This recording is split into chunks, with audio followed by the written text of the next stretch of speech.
वाला ही पुत्र पैदा हो जाएगा, लेकिन उसके लिए एक पुंसवन नाम का व्रत है, वो व्रत तुम्हें धारण करना पड़ेगा। अगर किसी माता को संतान ना हो और अगर नियम संयम से सच्चे मन से इस व्रत को धारण करे तो निश्चित रूप से भागवत जी उसके ऊपर कृपा करती है। कब से करना चाहिए? अगहन सुदी एकादशी से प्रारंभ करें और कार्तिक सुदी एकादशी तक करें। 12 महीने का व्रत है। प्रातः काल ब्रह्म मुहूर्त के बीच में जगे। महाराज नित्य कर्म से निवृत्त हो, रोजाना औंगे की दातुन करें, झूठ नहीं बोले, झूठे मुंह से नहीं सोए, कुशा के आसन के ऊपर शयन करें। पति अगर घर के बीच में मौजूद है तो ही श्रृंगार करें, अगर पति घर में नहीं है तो पीछे से श्रृंगार भी ना करें। अगर रजस्वला हो जाए तो घर की कदापि किसी वस्तु को स्पर्श तक ना करें, पराये पुरुष का बुखार बिंद तक ना देखें। इस प्रकार से ये 12 महीने का व्रत है। जो भी कोई इसके लिए धारण करेंगे उनकी मनोकामना भागवत जी अवश्य पूर्ण करेंगे। बंधुओं,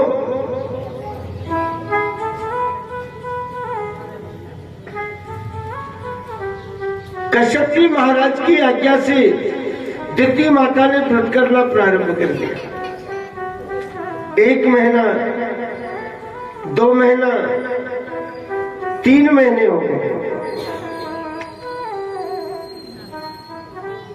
दिति महारानी गर्भवती हो गई। पूरे नियम संयम से व्रत को कर रही है। समय व्यतीत होने लगा, 3 महीने का गर्भ हो गया। नारद जी महाराज ने राजा इंद्र को जाकर के कहा, बोले राजा इंद्र, अरे माता पिता तो बहुतन के देखे, लेकिन तुम्हारे जैसे पिता हमने आज तक नहीं देखे। गुरुदेव आप ये क्या कह रहे हैं?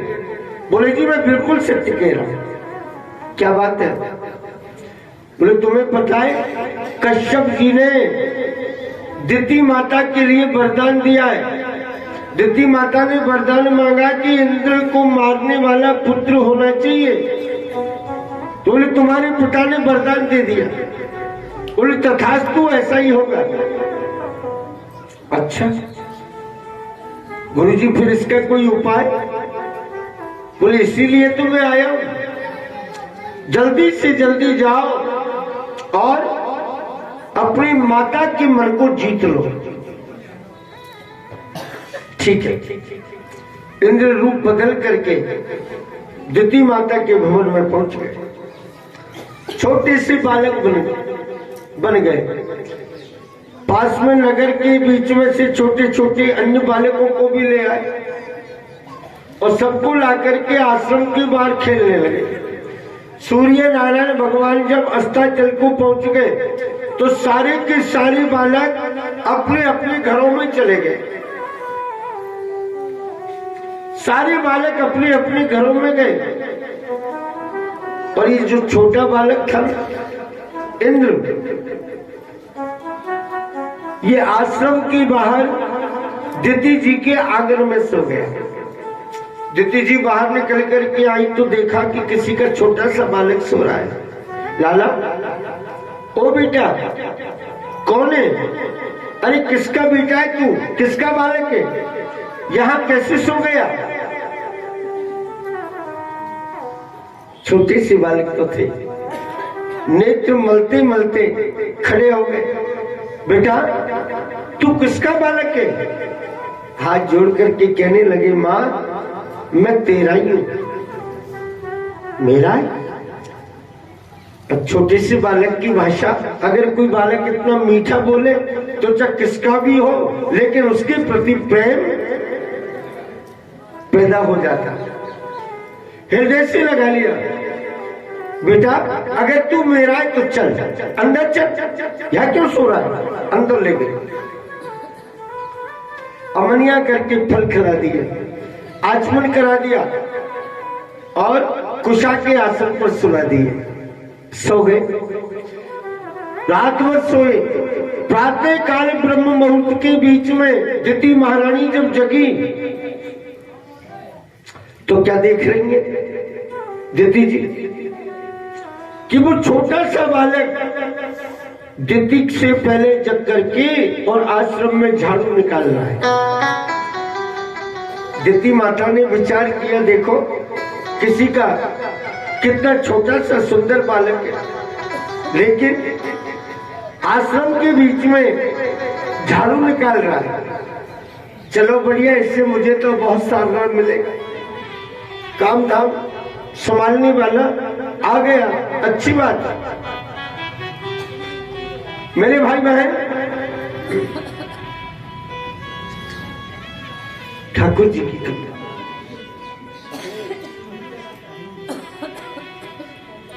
भगवान की माया,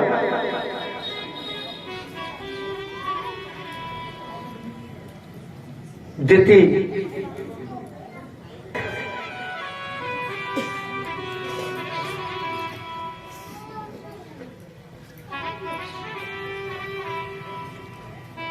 दिति माता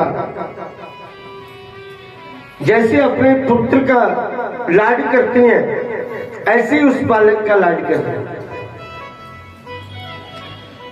वन के बीच में से फल पुष्प तोड़ करके लेकर के आते हैं। माता ठाकुर जी की पूजा करती हैं, स्वयं फलाहार करें, उसके पहले बालक को फलाहार कराएं। माता का छोटा छोटा सारा काम संभालने लग गया। अब तो माता को बालक के ऊपर विश्वास हो गया। अब जैसे ही माता को बालक के ऊपर विश्वास हुआ, सोई मेरे भाई बहन, उसी समय के बीच में जैसे ही बालक के ऊपर विश्वास हुआ, 10 दिन 12 दिन 15 दिन हो गए। रोजाना माता जी जब सोने के लिए लगे तो माता के चरणों की सेवा करने लगते हैं। इंद्र, माँ तेरी चरण दबा दूं? हाँ बेटा दबा। कभी चरण दबाए, कभी फल अमनिया कर करके और फल खिलाए।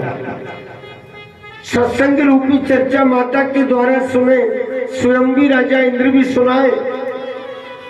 सत्संग की चर्चा करते करते अब तो दिति महारानी झूठे मुंह से सो गई, निद्रा आ गई।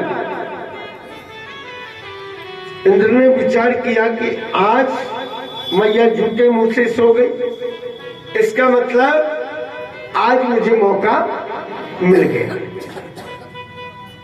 क्या करना चाहिए? सोती हुई माता की कान के द्वारा अंगुष्ठ प्रमाणम, अंगूठे के टपोर हुई के बराबर रूप धारण कर लिया और कान के द्वारा माता के गर्भ में प्रवेश कर गए। माता के गर्भ में जैसे ही जाकर के देखा तो बड़ा तेजस्वी बालक, गर्भ के बीच में प्रकाश फैला हुआ। समझ गया कि यही मेरा शत्रु है। वज्र के द्वारा उस बालक का मस्तक काटा, रोने लगा, चीखने लगा, दादा भाई, अरे मैं तो तेरा छोटा भाई हूं, मुझे क्यों मार रहा है? इंद्र ने सोचा जी ये तो मरा, 60 टुकड़े कर दिए, 7 हो गए, लेकिन फिर भी नहीं मरे। अरे दादा भाई मुझे क्यों मार रहे हो, मैंने तुम्हारा क्या बिगाड़ा है, अभी तो मेरा जन्म भी ना हुआ तो मुझे माता के गर्भ में मारने के लिए आ गए। जैसे कहा बंधुओं, जैसे कहा विचार किया क्या करना चाहिए। 7 टुकड़े के एक एक में से 7 और कर दिए, 7 सूती 49 भाग बना दिए। इंद्र ने सोचा जी अब तो इसका बल 49 भागों में बच गया, अब ये मेरा क्या करेगा, जिस काम में आया वो काम तो मेरा हो ही गया, अब चलना चले गए। बाहर निकले, निकल करके आश्रम के बाहर जाकर के बैठे। प्रातः काल ब्रह्म मुहूर्त के बीच में माता जी जब जगी तो देखा सारे आश्रम के बीच में लहू की नदी बहने के लिए लग गई, चीखने चिल्लाने लगी, पुकारने लगी, हे परमात्मा, हे ईश्वर, हे भगवान, आज मुझसे क्या अपराध बन गया, आज किसने मेरा गर्भ नष्ट कर दिया, आज कौन ऐसा पापी आ गया कि जिसने मेरा गर्भ नष्ट कर दिया। जैसे कहा उसी समय दरवाजे पर ये बालक खड़े, तो सबको हटा दो, या तो सबको बैठा दो या फिर सबको हटा दो, यहां से सबको हटा दो।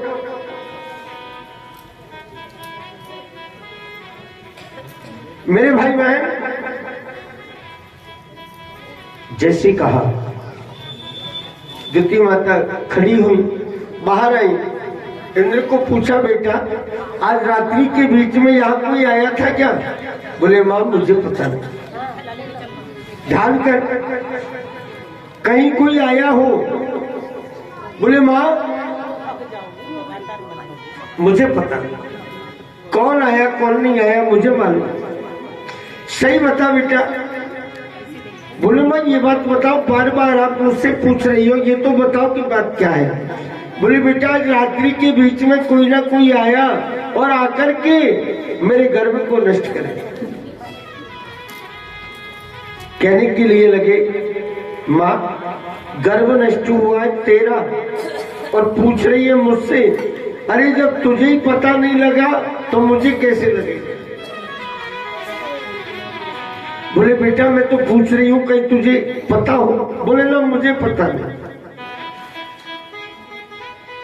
कौन हो सकता है? इंद्र ने विचार किया कि जिस कार्य के लिए आया वो कार्य तो मेरा हो गया, अब अगर मैया को सही बात बता भी दूंगा तो मैया मेरा क्या बिगाड़ लेगी, क्या कर लेगी, सो कह देना चाहिए। बोले माँ हाँ बेटा। बोले मुझे पता है तुम्हारा ये जो गर्भ नष्ट हुआ है ना इसका मुझे पता है। बोले तुम्हें पता है? बोले हाँ। बोले बताओ किसने किया, सच बताना। बोले हाँ सच बता रहा हूं। किसने किया? बोले मैया मैंने तुम्हारा गर्भ नष्ट किया है। तुमने नष्ट किया है गर्भ? हाँ। क्यों रे? तू कौन है जो तूने मेरा गर्भ नष्ट कर दिया? सोई इंद्र अपने रूप में परिवर्तित हो गए। बोलो मैं देवराज इंद्र।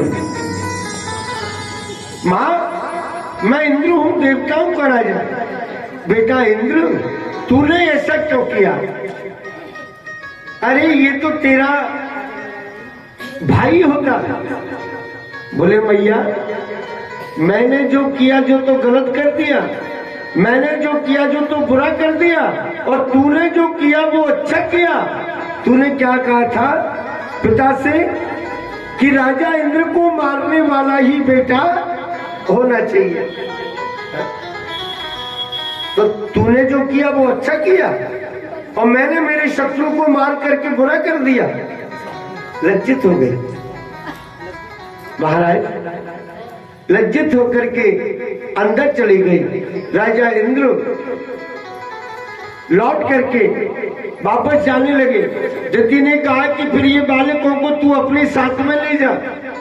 राजा इंद्र 49 बालकों को अपने साथ में ले आए और महाराज वो मरुदगण नाम के देवता हो गए। मरुदगण नाम के उनको देवता बना दिए गए। स्वर्ग में आए, स्वर्ग में आनंद पूर्वक राज्य को धारण करने के लिए लगे।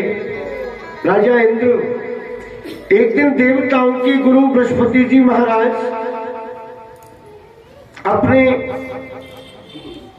शिष्यों से मिलने के लिए, हाल समाचार जानने के लिए स्वर्ग में गए। बृहस्पति जी महाराज को आए हुए देख करके राजा इंद्र ने बैठे बैठे कह दिया, गुरुजी सीधे ही चले आओ। खड़े होकर के दंडवत प्रणाम नहीं किया, खड़े होकर के सत्कार नहीं किया। बृहस्पति जी ने विचार किया, रे राजा को इतना अहंकार, इसने मेरा खड़े होकर के सम्मान तक नहीं किया। ठीक है, जिस स्थान पर सम्मान ना हो, आप आदर ना हो, उस स्थान पर नहीं रुकना चाहिए। कहा ना कि आवत ही हर से नहीं, अजिनयन नहीं स्नेह, तुलसी वहां न जाइए चाहे कंचन बरसे। आने पर हम किसी के घर पर जाएं और हमें देख करके अगर सामने वाले को प्रसन्नता ना हो, तो ऐसे घर के बीच में कदापि नहीं जाना चाहिए, चाहे वहां कंचन की वर्षा क्यों नहीं होती हो। नहीं रुकना चाहिए। लौट करके वापस आ गए। अब जैसे ही लौट करके वापस आए, इंद्रादि देवताओं ने विचार किया, जी हमारे गुरुवर आए, गुरुदेव आए, लेकिन हमने खड़े होकर के गुरुजी का सम्मान नहीं किया, तो लगता है वो नाराज होकर के वापस चले गए। क्या करना चाहिए? सबके सब चलो, गुरु जी को प्रसन्न करके लाओ, मना करके लाओ, क्योंकि बिगड़ गुरु जी के हमारा राज्य कैसे चलेगा?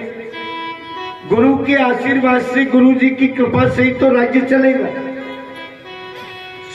उसी समय के बीच में सारे के सारे देवता एकत्रित होकर के गुरु जी के आश्रम में पहुंचे। गुरु जी अंदर जाकर के तपस्या करने बैठ गए। गुरु माता बाहर थी, हाथ जोड़ करके प्रणाम किया, दंडवत किया, मां प्रणाम। कौन? मां, हम इंद्रादि देवता। कैसे आए? बोले जी गुरु जी कहाँ है? गुरुरानी जी भी नाराज हो रही। गुरुरानी ने कहा, जी जाओ, हम नहीं है तुम्हारे गुरु, कोई तुम्हारा गुरु हो ना वहीं जाओ। घर पर बुलाकर तो अपमान करते हो, और फिर क्षमा याचना करने के लिए यहाँ आते हो। कैसे शिष्य हो तुम? हमें ऐसे शिष्यों की आवश्यकता नहीं है, हमें ऐसे शिष्य चाहिए जो मान सम्मान करें। नाराज हो गए, लौट करके वापस आ गए। विचार किया कि जब गुरु माता ही इतनी नाराज है, तो गुरु जी कितने नाराज होंगे? अब क्या करना चाहिए? उसी समय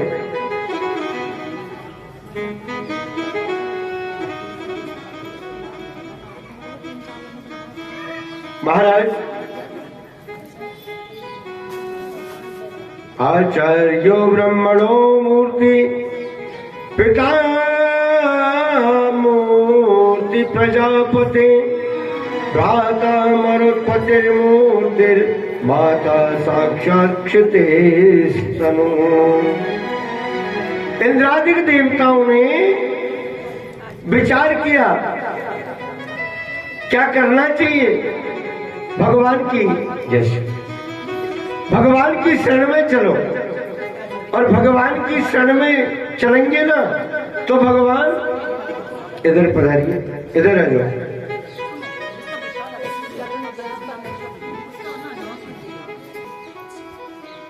लगे कि अब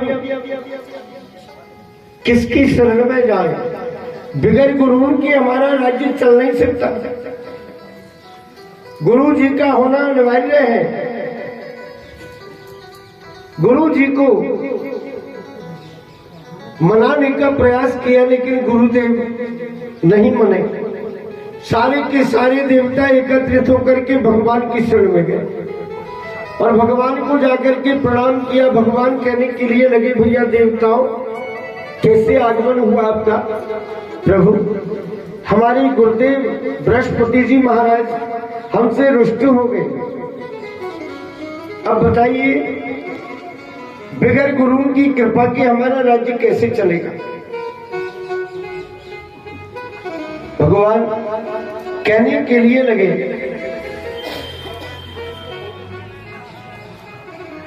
दैत्यों की एक बहन है जिसका नाम है रचना।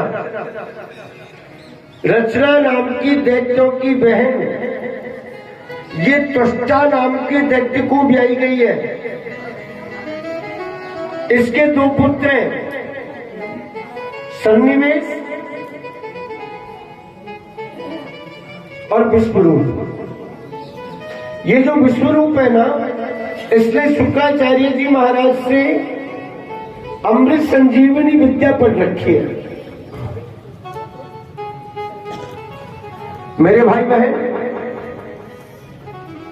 जब तक बृहस्पति जी महाराज प्रसन्न ना हो तब तक के लिए विश्वरूप को तुम गुरु बना लो। ठीक है महाराज। सबके सब चले गए और विश्वरूप के पास में पहुंचे, निवेदन किया, नमस्तुभ्यं भगवते वासुदेवाय धीमहि ऋषिकेशाय महते नमस्ते विश्वमूर्तये। विश्व रूप के पास में पहुंच करके प्रणाम किया। कौन? मामा जी। हाँ भैया, आओ मामा, आज तो बड़ी अच्छी कृपा की है। सारे के सारे देवता कैसे पधारे? बोले भैया हमारी गुरुजी नमस्कार। क्योंकि देवता दैत्य मौसी जाए भैया, और ये दैत्यों की बहन का बेटा है, तो हमारा भी तो भांजा हुआ। बोले ठीक है मामा जी, हम तैयार हैं। वरण कर लिया गुरु के रूप में, विश्वरूप को गुरु बना लिया। अब विश्वरूप को जब गुरु बनाया तो महाराज देवताओं ने स्वर्ग के बीच में एक यज्ञ का आयोजन किया। एका सृजति भूतानि भगवान मत माया। क्या किया?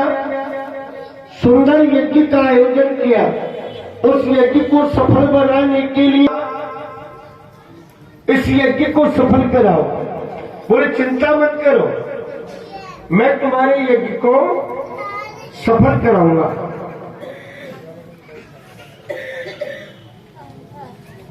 दैत्यों को पता लग गया, देवता लोग स्वर्ग में यज्ञ कर रहे हैं। विश्वरूप से आकर के मिले, विश्वरूप को समाचार सुनाए। बोले भैया विश्वरूप, ये देवता तो तेरे असली मामा नहीं है, तेरे असली मामा तो हम हैं। करने से बल बढ़ेगा, पौरुष बढ़ेगा, कीर्ति बढ़ेगी, तेज बढ़ेगा। ऐसा करना भैया, कभी कभी देवता के साथ में हमारे नाम की भी आहुति देते। बोले जी ठीक है,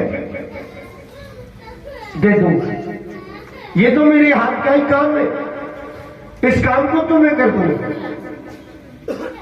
किसी को इस बात का आभास तक न हुआ। विश्वरूप ने यज्ञ कराना प्रारंभ किया। अब जैसे ही यज्ञ का कार्य प्रारंभ हुआ और से जो आहुति देते हैं वो देवताओं के नाम की, और धीरे से जो आहुति देते हैं वो दैत्यन के नाम की। मेरे भाई बहन, देवता और दैत्य। नारद जी को पता लग गया। नारद जी ने राजा इंद्र को जाकर के कहा कि राजा, तुमने जो गुरु बनाया है ना, ये ठीक नहीं। अगर